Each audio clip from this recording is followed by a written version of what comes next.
zaalibwa olumu n'omulokozi mu mbeera eyo ey'obuntu. Tuli mu kitundu kyakubiri ky'amawulire gataliiko nfuufu. Mu kitundu kino bwana mukulu wa lutiko y'e Lubaga Reverend Father Achilles Mayanja akuutidde abazadde okukuliza abaana baabwe mu ddiini basobole okubeera ab'omugaso mu biseera byabwe eby'omu maaso. Okwogera bino abadde mu kubatiza abaana ku lutiko e Lubaga. Emisa y'okuza olunaku lw'omutuukirivu Stefano ku lutiko e Lubaga ekulembeddwa mu bwana mukulu wa lutiko Reverend Father Achilles Mayanja nga yambibwako Reverend Father Stephen Mayanja.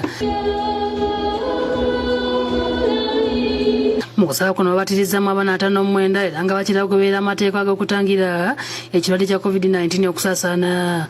Tubeerenga Stefano ono omulembe gwaffe guno gwetaaga wa Stefano bangi abeetegese okujulira amazima n'okuyimirirawo ku kituufu. Stefano omutuukirivu atuyigiriza nti ekibi toyinza kimalawo na kibi. Abatukoze tutyo tubasonyiwe. Oluvannyuma omukolo gw'okubatiza abaana gutandise nga guwerekerwako ennyimba eziyingiza abaana mu kisibo kya Kristo.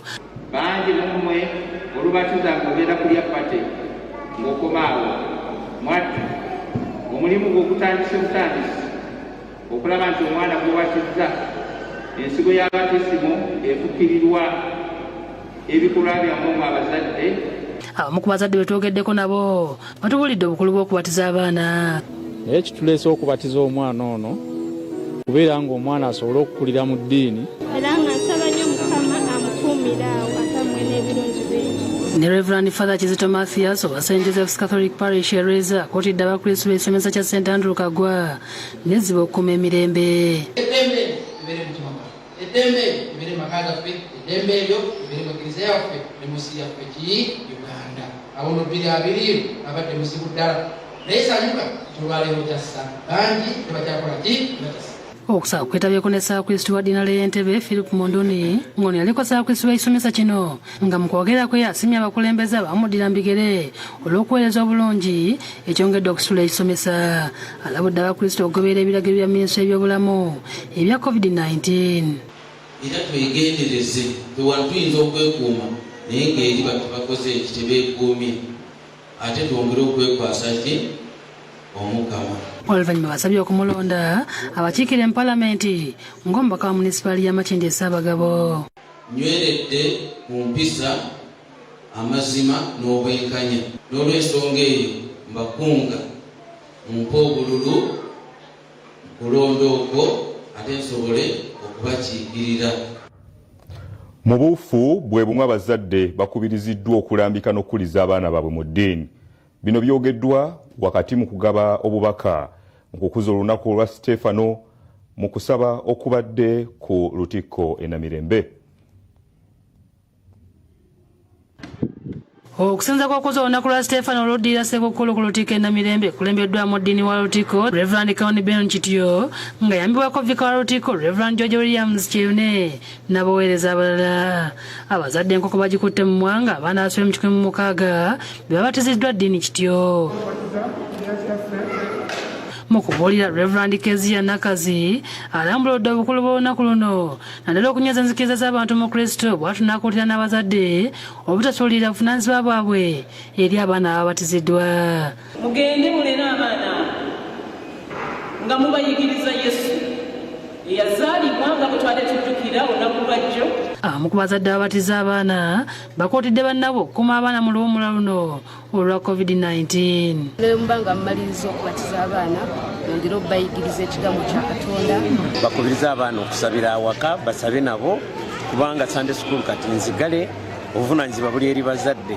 Y'omulayizi w'emikono lwa Reverend James William Sebagala asabye ebitongole by'okwerinda mu ggwanga okumya ebikolwa eby'okutulugunya abeesimbyewo ku bwa pulezidenti wamu n'okumya ebikolwa eby'okuwamba abantu ebibulirwa. Bino byogedde mu lutiko y'omutukuvu Andereya ne Philip w'emikono ng'alabudde nti singa abakuumaddembe tebeddako ku bikolwa bino biyinza okuvaako obutabanguko naddala mu kiseera kino eky'okulonda. Ategeeza nti omuntu yenna okwesowolayo okuvuganya ku bwa pulezidenti kibeera kikolwa kya buzira nga nabwe kityo asaanidde okuweebwa ekitiibwa. And life has to continue.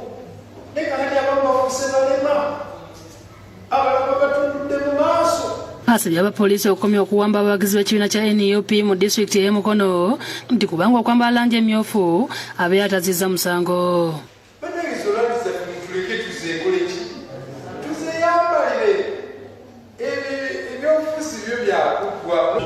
Ye omusumba wa kkanisa y'abalokole ya Mount Lebanon Church e Mukono Samuel Lwandasa bw'abadde mu kusawo olunaku olwaliro bakanyizaawo ndabadde basaba okulonda kwongezebwa era n'akunga abantu okwetaba mu kulonda okugenda okubeerawo omwezi ogujja.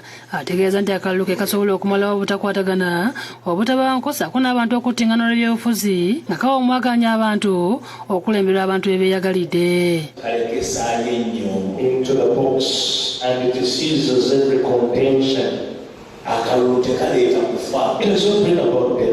Ismail Nsoboga ne David Sekayombya be bakusakidde eggulu lino ku Twolekedde TV.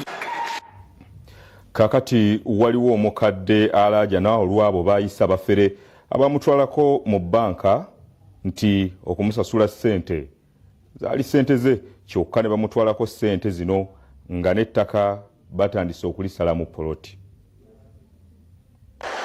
Namukadde Mateo Dasemakulu w'emyaka 75 nga wangalira Bungereza yakiguddeko abamufera ssente ze ate okwagala okumutwalako n'ettaka lye nga musaa kino baleesasesaza okusobola okulizimbako.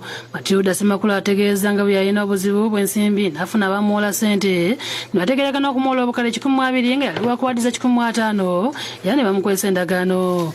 Bano yagenda nabo mu banka era ensimbi ne bazimuwa wabula ne bamutuuza mu mmotoka yaabwe bamutwaleko nga no yakoma okutegeera nga yaddemu okutegeera luvannyuma ekyabaddewo nga ne ssente ze bamuwa nazo baazitwala. Emmotoka yange nalingirese wano nkumbi nga tukomawo natuula mu mmotoka yange n'ebisawo simanyi lwaki saagize banki nga mu banka. Omukadde ono agamba nti ekifo ky'abamufera bamaliriza okukisenda okukyeddiza. Kubanga mukadde yaŋŋamba ekifo akitunda $8,000,000 era bwe yaŋŋamba nanga nti ngenda kuwola ssente entono $120,000 nsobola okukola kubaze bano abaaliizi nga banaasasula ssente zange nga mbadde bano basasula ssente zaabwe. Ng'ali wamu ne mutabani we Ssaalongo John Kiwanuka basebe kikwatako okubayamba kuba batwalako ettaka lyabwe lisangibwa enkumba kubayita ababiri ku luguudo lw'Entebbe. Bwe kifo kyagulibwa munene mu gavumenti kati tetumanyi gavumenti engeri kigenda etuyamba abanene be banaabanga be bajja ne basenda ettaka ly'abantu bwe bati kintu kya bulabe nnyo.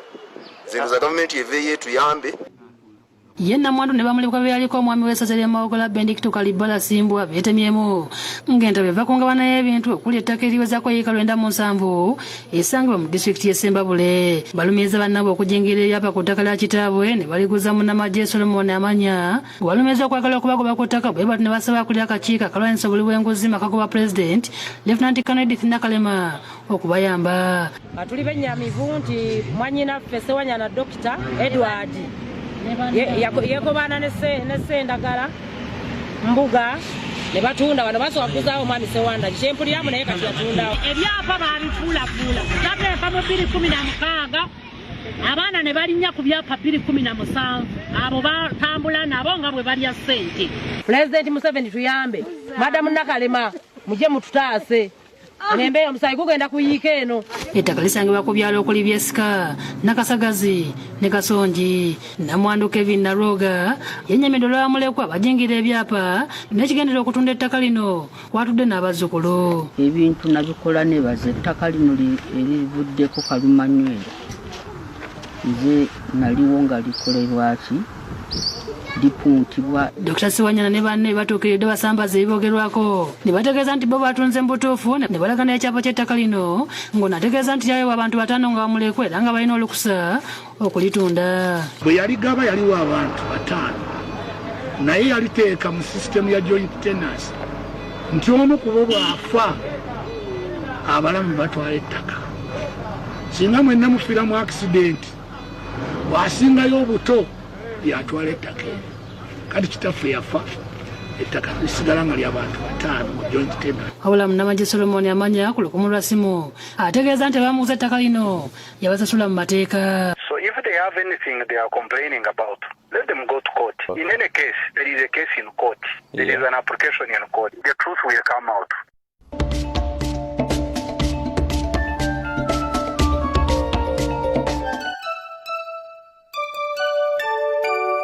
We wish you a Merry Christmas. We wish you a Merry Christmas. We wish you a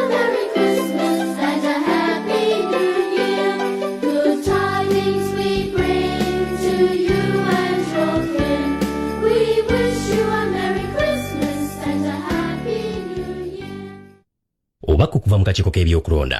Akakiiko kajjukizaawo